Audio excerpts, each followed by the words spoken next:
ଦେଶର ରାଜଧାନୀ ନୂଆଦିଲ୍ଲୀରୁ ଆସିଛି ଏକ ଚାଞ୍ଚଲ୍ୟକର ଘଟଣା। ଚରମ ଦାରିଦ୍ର୍ୟର ତାଡ଼ନାରେ ନିଜ ଜନ୍ମ କଲା ବାପା ନିଜର 4 ଜଣ ଦିବ୍ୟାଙ୍ଗ ଝିଅଙ୍କ ସହିତ ଆତ୍ମହତ୍ୟା କରିଛି।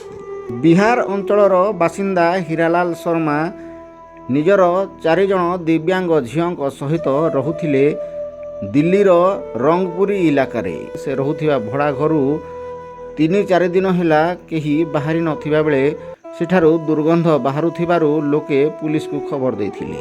ପୁଲିସ ପକ୍ଷରୁ ତାଲା ଭଙ୍ଗାଯାଇ ସେଠାରୁ 4 ଜଣ ଦିବ୍ୟାଙ୍ଗ ଝିଅଙ୍କ ସହିତ ମୃତ ହୀରାଲାଲ ଶର୍ମାଙ୍କ ଶବକୁ ଉଦ୍ଧାର କରାଯାଇଛି। ଦାରିଦ୍ର୍ୟର ଚରମ କଷାଘାତରେ ଜଣେ ବାପା ନିଜର 4 ଜଣ ଦିବ୍ୟାଙ୍ଗ ଝିଅଙ୍କ ସହିତ ଆତ୍ମହତ୍ୟା କରିଥିବା ଘଟଣା ସାରା ଦେଶରେ ଚାଞ୍ଚଲ୍ୟ ଖେଳାଇ ଦେଇଛି।